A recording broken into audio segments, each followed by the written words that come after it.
Friends, welcome to my YouTube channels. Today I am going to solve the nozzle problems with the steam table method. After this I will solve the Moeller diagram method. So steam table method, we need the steam table. So see this steam table already we have. So with the steam table method we will solve. So again details I will tell you when we will solve the question. So what is given this question? Dry saturated steam at 10 bar is expanded isentropically in a nozzle 2.1 bar. So that means this convergent nozzle. Convergent nozzle, we can see the symbols here. Convergent nozzle. Area of the cross sections gradually decreases from inlet to outlet. P1 V1, P2 V2. Initial pressure, steam pressure, velocity of steam, pressure of exit steam, exit pressure of exit velocity of steam.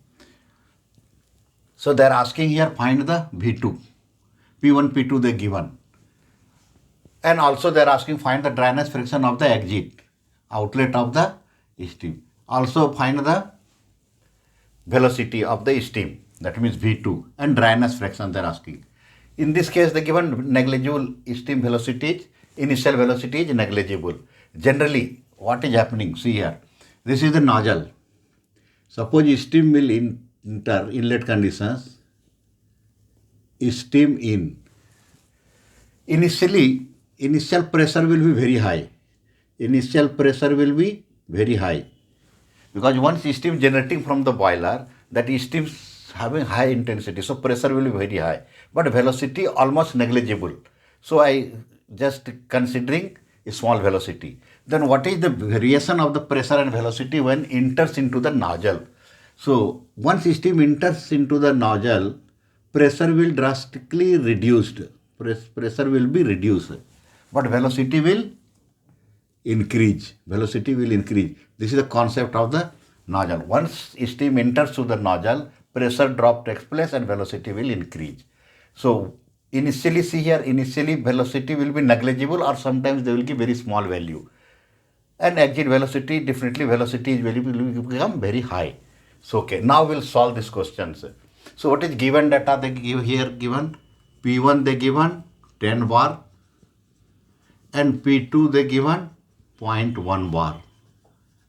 That's all. Now they're asking find the exit velocity and dryness fraction. So first we are going to solve the steam table method. We are going to solve the steam table method. So first what we will do? We know steam table we have pressure base and temperature base. Just I will show the graph with a small look. See here, steam table we have temperature base and steam table we have pressure base.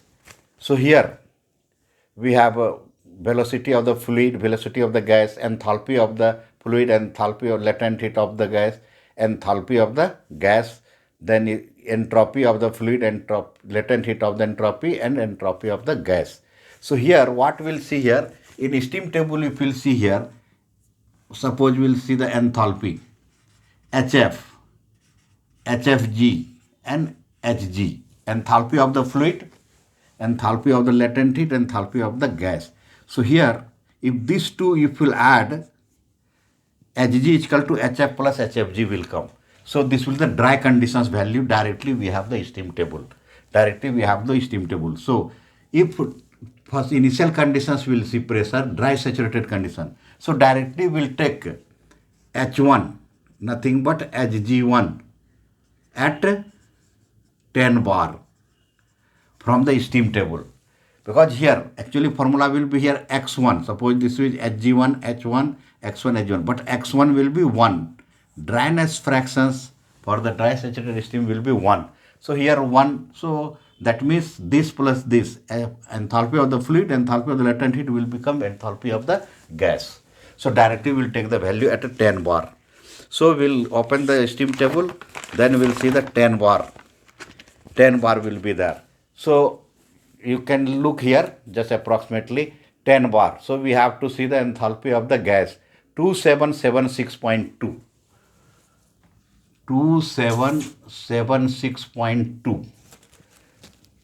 2776.2 kilojoule per kg. Kilojoule per kg unit already given in the top. So directly we know Now, how to get the H2? So, H2 formula will be HF2 plus X2 HFG2. Similar, HF1, X1, HFG1, HG1, HG2. Now, here HF2, HFG2 will get value from the 0.1 bar from the steam table. But H2 and X2, two unknown will be there. So, how we'll solve here? So, now you look here. They given steam expand isentropically. That means entropy will be constant. S1 equal to S2. That is called entropy will be constant from inlet to outlet condition. S1 equal to S2. Then what we'll do? From the steam table S1 or SG1 at 10 bar, we'll see the value from the steam table. So SG1 value will be there 6.583. 6.583. So this unit will be there kilojoule per kg degree Kelvin. This all units will be there in the steam table itself. Saturated water and steam pressure. So enthalpy unit kilojoule per kg, entropy unit kilojoule per kg. This all will be there. So I know the S1 equal to Sg. So S1 equal to S2 is there. So if we'll find S2 equal to, what will the formula? Entropy of the fluid plus X2, that is called dryness fractions of the exit, and SFG2. This is the formula. Now we'll get the value at 0.1 bar. At 0.1 bar. What is HF2? All the value will write. What is the value of the HF2? All the value will write. HF2 will be 191.8. HFG2, all value will take from the steam table. So pressure base is there, very simple to see the steam table. HFG2 2392.9. Unit I am not writing, already one time a unit I wrote. So unit I am not. Then SF2. Similarly here SF2 will be 0.649 and SFG2 will be 7.502. So all the value I wrote. Now we'll substitute here. First we'll substitute here SF2. S1 equal to S2. So what is this value? 6.583, because S1 equal to S3. Steam expanded isentropically, so entropy will be constant. Now SF2 value will take 649 plus X2, then into SFG2 7.502. So if we'll see this value subtract here, then this divide. So finally X2 will be, what is this? This subtractions, how much will come? Already we calculated. If you will subtract here, this will come 5.9340 divided by this 7.502.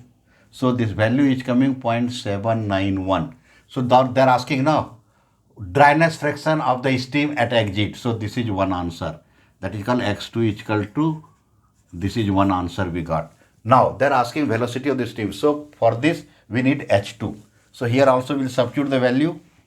H2 is equal to 191.8 plus X2 will take 0.791 and HF2 2392.9.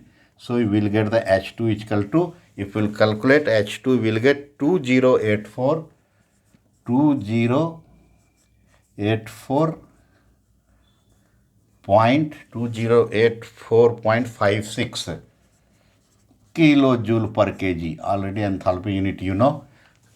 So X2 we know, enthalpy you know. Now they're asking find the exit velocity, negligible velocity, initial velocity negligible. Then what is the velocity formula here? This already derivation is there. If you 44.72 H1 minus H2. That H1 minus H2. H1, H2 units will be there here. Once you taken 44.72 common, then this unit will be kilojoule per kg. So we got kilojoule per kg, here kilojoule per kg. If substitute this formula, 44.72 H1 will be there 2776.2 minus 2084.56. If we'll solve this value getting 1176.09 meter per second. This is the another answer with the steam table method. So very simple concept. This formula and all, if you are using the steam table, if you are writing the university exam, you steam table allowed, you can see this formula will be there in the steam table. But in the competitive exam, like some value, this all the value they will give generally. So this way we can find the velocity of the steam when initial velocity is negligible. If the given, suppose the given initial velocity, suppose the given 135 meter per second, then they will ask, suppose exit velocity, and what is the formula for this? V2 is equal to V1 square plus 2 into 10 to power 3 H1 minus H2 root under.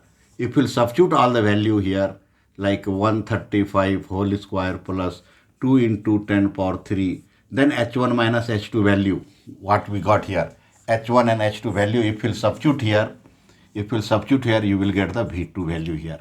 So we are not calculating here, but these calculations already we have. So this value will come 1183.55 meter per second when initial velocity given.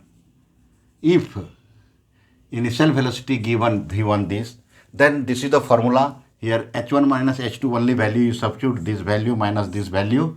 If we'll solve, this will be the under root. So why this 10 power 3 we multiplied here? Because H1, H2 value we have kilojoule per kg. So 10 power 3 we taken common, then we'll write this value H1 minus H2. So this way we can get the velocity of the jeep. So generally this way we can solve the questions. Okay friends, watch this video, share this video to your friends and watch the video, full video. Okay, thank you.